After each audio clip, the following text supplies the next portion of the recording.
পৌর বিএনপির উদ্যোগে আজকের আলোচনা সভা ও ইফতার মাহফিলে সভাপতি হিসেবে উপস্থিত আছেন আমাদের সবার 14 বছর মুরব্বী পৌর বিএনপি এবং এর অঙ্গ সংগঠন কর্তৃক আয়োজিত ইফতার মাহফিলের সম্মানিত সভাপতি এবং সর্বোচ্চ স্তরের উপস্থিতি সুধীজন এবং প্রধান সমালোচক হাজী ইউনুস আলী এবং আবার সামনে উপস্থিত সুধীজন আবার সম্মানিত নাগরিক পৌর নাগরিক বিএনপির কর্মী এবং সর্বস্তরের উজ্জ্বল বিশ্বাসের বিখ্যাত গানটা দিয়ে শুরু করতে চাই। ত্যাগী কর্মীরা খাটে,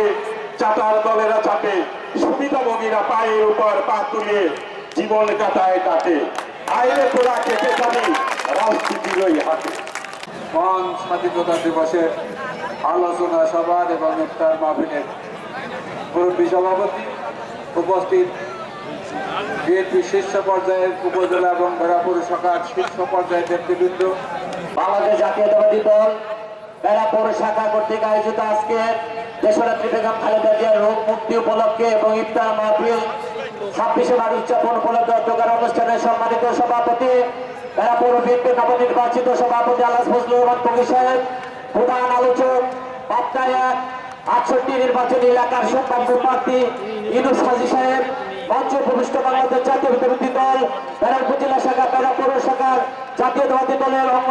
সংগঠনের নেতৃবৃন্দ সবাইকে বেড়াপুর বিএনপির পক্ষ থেকে ধানের শেষের শুভেচ্ছা জানাচ্ছি। সংগ্রামী ভাইয়ের আমার বক্তব্য শুরুতে স্মরণ করছি যিনি 1971 সালের 26শে মার্চের সকাল প্রথম প্রহরে বাংলাদেশের স্বাধীনতা ঘোষণা করেন শহীদ রাষ্ট্রপতি জিয়াউর রহমানের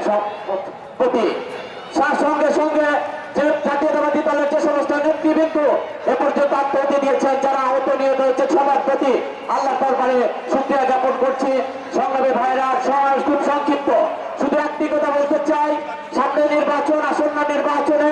বেড়াসাতিয়া নির্বাচন এলাকায় বাংলাদেশ জাতীয়তাবাদী দলের মনোনীত একজন প্রার্থী থাকবে। সেই প্রার্থীকে তারেক রহমান দেশনেত্রী বেগম খালেদা জিয়া কাকে প্রার্থী ঘোষণা করবেন আমরা আজকে পর্যন্ত জানি না। তবে একটা কলাগাছকেও যদি প্রার্থী ঘোষণা করে বেড়াপুর বিএনপির নেতৃবৃন্দ তথা ফজলুর রহমান ফকির সাহেবের নেতৃত্বে আমরা তার জন্য ঝাঁপিয়ে পড়বো এই উদাত্ত আহ্বান জানিয়ে এবং আগামী দিনে সবাইকে ধানের শীষে ভোট দিয়ে এই নির্বাচনী এলাকায় দেশনেত্রী বেগম খালেদা জিয়াকে এমপি উপহার দেওয়ার উদাত্ত আহ্বান জানিয়ে আমি আমার বক্তব্য শেষ করছি। বাংলাদেশ জিন্দাবাদ, শহীদ জামানত, দেশনেত্রী বেগম খালেদা জিয়া জিন্দাবাদ, তারেক রহমান জিন্দাবাদ, জিন্দাবাদ।